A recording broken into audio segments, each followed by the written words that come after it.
আসসালামু আলাইকুম, welcome to issue cooking world. আজকে আপনাদের সাথে একটা মজার কেক রেসিপি শেয়ার করব।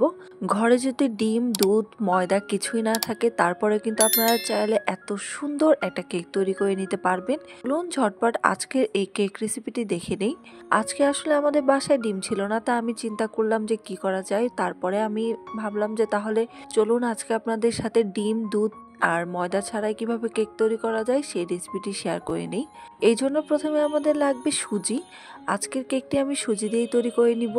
এখানে আমি নিয়েছি 1 কাপ পরিমাণে সুজি। এই সুজিটাকে কিন্তু ভেজে নেওয়ার কোনোই দরকার নেই। এরপরে নিয়ে নিলাম 1/2 কাপ পরিমাণে চিনি। এখন ব্লেন্ডার জারে দিয়ে এটাকে খুব ভালোভাবে ব্লেন্ড করে নিচ্ছি। 1 মিনিটের মতো ব্লেন্ড করে নিলে কিন্তু এটা রেডি হয়ে যায়। এই তো দেখতে পাচ্ছেন ব্লেন্ডার জারে ব্লেন্ড করে নেওয়া আমার হয়ে গেছে। ঠিক এরকম হয়েছে। এখন একটা পাত্রের মধ্যে এটাকে ঢেলে নিচ্ছি। যারা এখন ভিডিওটি দেখতে পাচ্ছেন আপনাদেরকে সম্পূর্ণ ভিডিও দেখার অনুরোধ রইল। এখন এর মধ্যে দিয়ে দিচ্ছি পানি। আমি 1/2 কাপের একটু বেশি পরিমাণে পানি দিয়ে এটাকে খুব ভালোভাবে গুলিয়ে নিলাম। দেখতেই পাচ্ছেন এই পর্যায়ে কিন্তু একদমই পাতলা একটা বেটার তৈরি হয়েছে। আমি 1 কাপ পানি নিয়েছিলাম, এখান থেকে অনেকটুকুই পানি বেঁচে গেছে। এটাকে আমি রেস্টে রেখে দিব 10 মিনিটের জন্য। ফিরে আসছি 10 মিনিট পর। দেখতেই পাচ্ছেন 10 মিনিট পরে বেটারটা কিন্তু অনেকটাই ঘন হয়ে গেছে। এটাকে নেড়ে চেড়ে এখন এর মধ্যে দিয়ে দিচ্ছি 1/2 কাপ পরিমাণে আটা। আটাটাকে ভালোভাবে চেলে নিচ্ছি। আটা বা ময়দা যেটাই দেন না কেন অবশ্যই চেলে নেওয়ার চেষ্টা করবেন। এরপরে এটাকে খুব ভালোভাবে মিশিয়ে নিচ্ছি।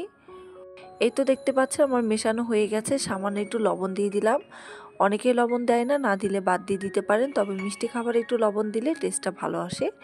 এরপরে আমি 1/3 কাপ পরিমাণে দিয়ে দিলাম রান্নার রেগুলার তেল। তেলটা দিয়ে খুব ভালোভাবে মিশিয়ে নিচ্ছি। অনেক সময় তেল দিলে কিন্তু মিশাতে অনেক প্রবলেম হয়, ঠিক এভাবে ঘুরিয়ে ঘুরিয়ে মিশিয়ে নেবেন, তাহলে কিন্তু খুব তাড়াতাড়ি মিশিয়ে নিতে পারবেন। আমার মেশানো হয়ে গেছে। এরপরে আমি একটু স্ট্রবেরি ফ্লেভার দিয়ে দিচ্ছি। আপনারা চাইলে ভ্যানিলা ফ্লেভার দিয়ে দিতে পারেন। বাসায় স্ট্রবেরি ফ্লেভারটা ছিল, এটাই দিয়ে দিলাম। স্ট্রবেরি ফ্লেভার দিয়ে কেক বানালেও কিন্তু কেকটা খেতে অনেক বেশি মজা হয়। এরপরে দিয়ে দিলাম বেকিং পাউডার। বেকিং পাউডার দিয়ে দিয়েছি আমি 1 চামচ পরিমাণে। এটা দিয়েও ভালোভাবে নেড়ে চেড়ে নিলাম। তারপরে 1/2 টিস্পুন পরিমাণে দিয়ে দিলাম বেকিং সোডা আর 1 চামচ পরিমাণে ভিনেগার। ভিনেগারটা বেকিং সোডার উপরে দিয়ে দিবেন, ঠিক এরকম একটা বুদবুদ তৈরি হয়ে যাবে। এখন সবগুলো উপকরণ ভালোভাবে মিশিয়ে নিচ্ছি। যারা আমার চ্যানেলে নতুন রয়েছেন অবশ্যই কিন্তু ইস্যু কুকিং ওয়ার্ল্ড চ্যানেলটি সাবস্ক্রাইব করে দিবেন, পাশে থাকা বেল বাটনটা অন করে দিবেন ভিডিওর আপডেট পেতে। আর যারা অলরেডি সাবস্ক্রাইব করেছেন সকলকে অসংখ্য ধন্যবাদ। এরপরে যে মোল্ডে আমি বেক করে নিব সেই মোল্ডে আমি কাগজ দিয়ে দিলাম আর একটু রান্নার রেগুলার তেল দিয়ে ভালোভাবে ব্রাশ করে নিচ্ছি। এখন এই মিশ্রণটাকে ঢেলে দিলাম। ঢেলে দিয়ে ঠিক এইভাবে আমি ড্যাব ড্যাব করে নিচ্ছি, তাহলে ভিতরে কোনো প্রকার এয়ার বাবলস তৈরি হবে না। এখন এটা সম্পূর্ণভাবে বেক করার জন্য রেডি। এখন একটা পাত্রের মধ্যে আমি কাগজ দিয়ে দিয়েছি, এর উপরে আমি স্ট্যান্ড বসিয়ে দিলাম। তার উপরে কেকের মোলটাকে বসিয়ে দিলাম, দিয়ে ঢাকনাটা দিয়ে এটাকে 1 ঘন্টার জন্য বেক করে নিব।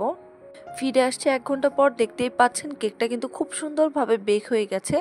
মাঝখানে যদি এরকম একটা ফাটল চান অবশ্যই কিন্তু একটু দাগ কেটে নেবেন, তাহলে এরকম খুব সুন্দর ফাটল তৈরি হয়ে যাবে।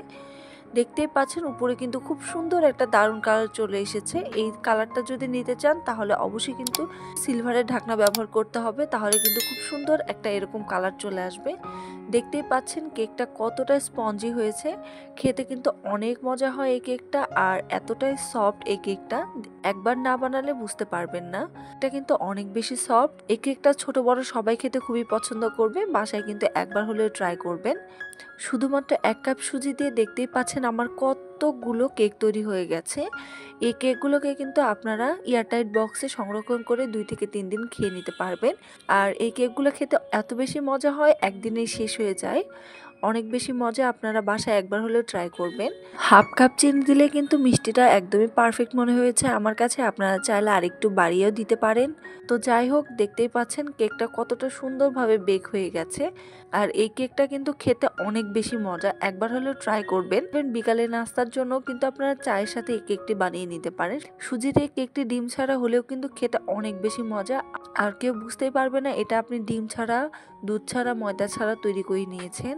যারা আমার চ্যানেলে নতুন রয়েছেন অবশ্যই ইস্যু কুকিং ওয়ার্ল্ড চ্যানেলটি সাবস্ক্রাইব করে দিবেন, পাশে থাকা বেল বাটনটা অন করে দিবেন ভিডিওর আপডেট পেতে। যারা অলরেডি সাবস্ক্রাইব করেছেন সকলকে অসংখ্য ধন্যবাদ।